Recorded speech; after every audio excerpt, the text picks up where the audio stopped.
Hey guys, and welcome to today's video where I asked on Instagram what you wanted to see in this video, and it kind of turned into a Q&A as well as like a video request. So I'm kind of merging those two concepts today, answering your questions and also providing some videos you wanted to see. So I have just screenshotted these quite randomly, there's no real order, but I thought we'd start off with some questions. So the first one is how to best tackle gnats and spider mites in a vivarium without hurting the cleanup crew. So gnats and also fruit flies this works for, you can use apple cider vinegar and washing up liquid in like a container on the outside of the tank. Let those flies, those gnats fly out of the tank, and they're like attracted to the smell, I guess, and they go straight in, dive bomb in, and that's that. As for spider mites, like always check your plants before adding them in your tank, because spider mites are one of those pests that can get in. You can actually buy predatory mites, which are live mites that will eat spider mites. So that's a natural way of getting rid of them without kind of hurting the rest of the cleanup crew. Then we had, can you do a video on your sun beetles? So here it is. So here are the sun beetles, also known as African fruit beetles. We're on our second generation now. The other day I took a photo of them when they're all on top of a banana, and there was at least 13, I think I've counted. But they are doing really well, and the more you look, the more you see. But yeah. The next one is feeder insects are really expensive where I live. Any advice about that? So that really sucks. Like, I don't know if you're able to order online and it's cheaper, but what I would suggest doing is breeding the insects, because although I will admit it will take time, like doing a mealworm breeding colony can take a while to build because they start off like microscopic. Once you've got a breeding colony established, you just always have food. There was quite a few years there that I never had to buy mealworms because I just had my own colony. So that could make things a lot cheaper. Next is, what is your book going to be about? So if you missed it, if you don't follow me on Instagram, I posted on my stories that I was kind of thinking of making an ebook, and I'm currently in the process of doing so. It's going to be kind of like a leopard gecko care guide, but it's not going to be like a generic care guide you can get anywhere. It's going to be sort of a mix of obviously facts and research, but also my own experience, what I found that works, what I would recommend. It's probably going to be written as if I talk, so hopefully when you read it you'll kind of hear my voice as well. It's just like a video but in print form, and if I can, I want to make it interactive. So if I mention a video or a book or a certain resource, you can click on the link and find out more, so I can expand more on a topic. But as I said, I'm currently working on it. It is a big project. I'll let you know when it's ready. It will likely be for sale on my merch site, leopardgeckomerch.com. But yeah, it's exciting, it's a big project, and hopefully I get it done. The next one was a video request, convincing my mum and dad that bioactive tanks are okay because the bugs won't all try to escape. Now obviously this would be quite a short video on its own, so I thought I'd mention it here. If you have, like I have an arboreal high humidity tank, so I use isopods and worms.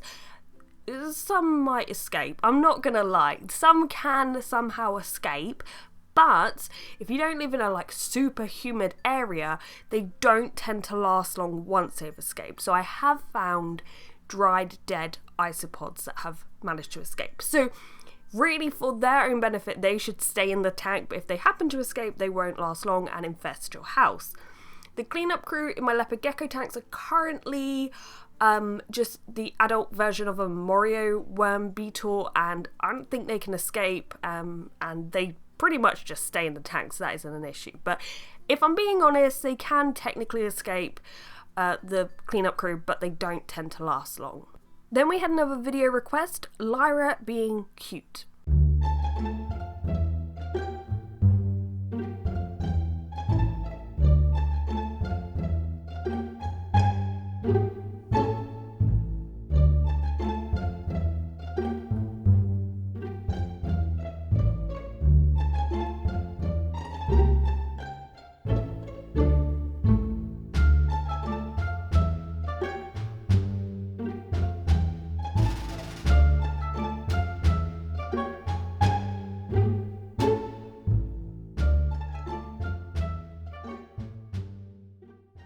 next question is, I really want to know if Minnie is getting an upgrade. She definitely is. I want her to go in the same size tank that Gizmo has got. Just at the moment, with everything going on in the world, I want to get her upgrade from custom reptile habitats. There's obviously some delays, but also they don't usually ship to the UK, so I'm a bit of a special case with that one. And the customs fee is like really expensive, and it's just such a big thing, so we kind of have to make sure we have everything to go and to send over all at once. So she is definitely getting an upgrade. I really hope she can have one soon, but we do just have to be patient. Next is, what's your idea on making homemade substrate and how would you make it? So because I use Earth Mix Arid and it's not available everywhere, especially like in America, I know that other people will make, it's not like the same, it's not necessarily as good, but they will mix organic topsoil and play sand together. I think it's like baked and sieved and stuff like that. So that's one you can make on your own. Apparently it works well, apparently it's safe, so if you did want to make something like that, you could. Then I have, if you haven't made one yet, could you do a tutorial on how you make your lovely tanks? Well, thank you.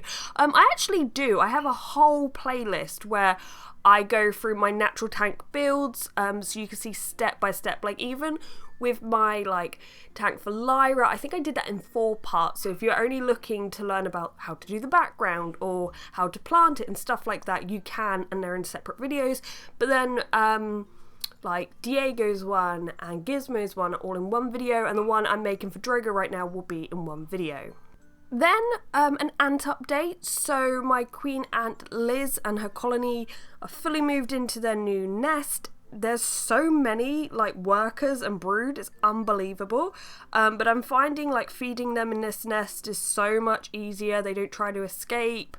And yeah, they're just doing really well. As for the harvester ant colony, they're growing quickly as well, so all positive on the ant front. Next, I guess, is kind of like a video request. Someone was asking me to do sort of like taming baby leopard gecko tips.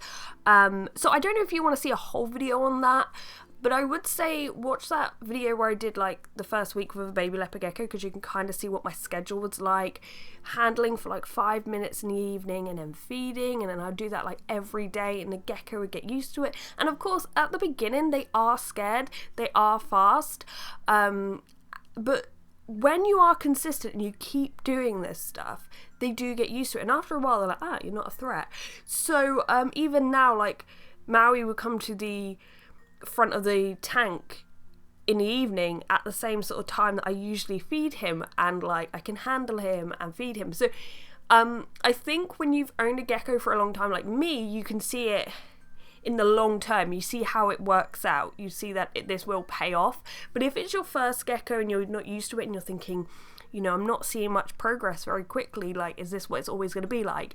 It's not. You just need to be consistent, handling in the evening, handle for a short period of time at first, feed them afterwards, so then there's like that positive reinforcement after you've handled them. And as I said, just be consistent. And the last one is Leopard Gecko stories of yours. And I had a few of these. I had a few people ask for like cute and funny stories of your leopard geckos. But the one that came to my mind, isn't really cute or funny, it's actually quite scary, is when I first got Gizmo. It's probably a few months into owning her. I was like 13 years old.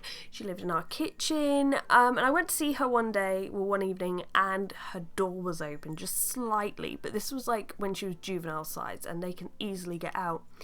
And she'd obviously walked off the kitchen counter. I was like, where on earth is she?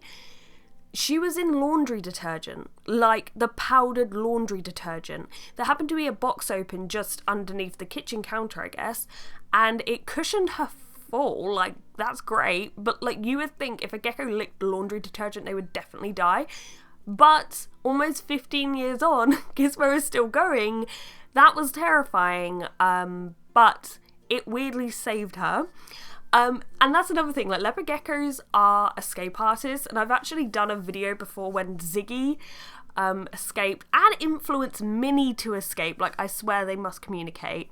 And I actually do have a playlist called Gecko Story Times, and there's a few like Minnie swallowing my hair, why you have to watch out if you have long hair and geckos. But yeah, check them out. is, you know, it's always a learning situation. But yeah, I hope you've enjoyed this video. I'm currently working on Drogo's tank, by the way, because it was a while ago since I uploaded like all the stuff I've got for it in his flat pack tank. So hopefully that will be up next week. But yeah, thank you for watching, guys, and goodbye.